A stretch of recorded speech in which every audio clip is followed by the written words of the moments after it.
এক মুহূর্তের নীরবতা, আর তারপরই আগুনের রঙে বদলে যায় আকাশ।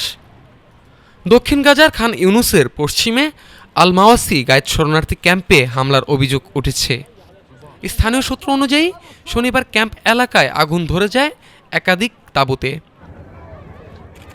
ঘন কালো ধোঁয়া ছড়িয়ে পড়ে চারপাশে, যেখানে আশ্রয় নিয়েছিলেন বাস্তুচ্যুত ফিলিস্তিনি পরিবারগুলো।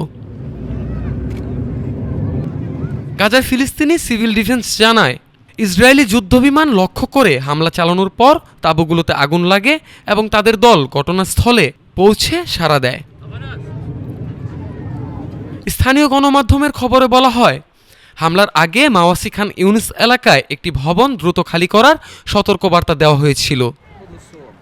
এদিকে ফিলিস্তিনি বার্তা সংস্থা ওয়াফা জানায়, দক্ষিণ গাজা উপত্যকার আকাশে ইসরায়েলি যুদ্ধবিমানগুলো নিচু উচ্চতায় উঠতে থাকে। 31 জানুয়ারি পর্যন্ত গায়েদ ক্যাম্পে হামলার বিষয়ে ইসরায়েলি সেনাবাহিনী কোনো মন্তব্য করেনি। উল্লেখ্য, হামাস ও ইসরায়েলের মধ্যে একটি যুদ্ধবিরতি চুক্তি কার্যকর হয় 10 অক্টোবর। এই চুক্তি 20 দফা ট্রাম্প পরিকল্পনার অংশ, যার মধ্যে রয়েছে যুদ্ধবন্ধ, সব জিম্মির মুক্তি এবং মানবিক সহায়তা নিশ্চিত করার বিষয়টি। তাঁবু পুড়ে যায়, ধোঁয়ার ভেতর হারিয়ে যায় আশ্রয়ের শেষ ভরসা।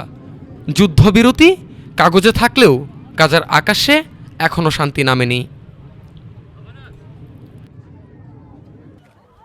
News desk, Dhaka today.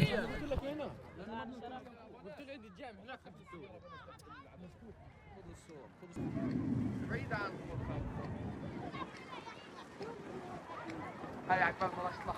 هاي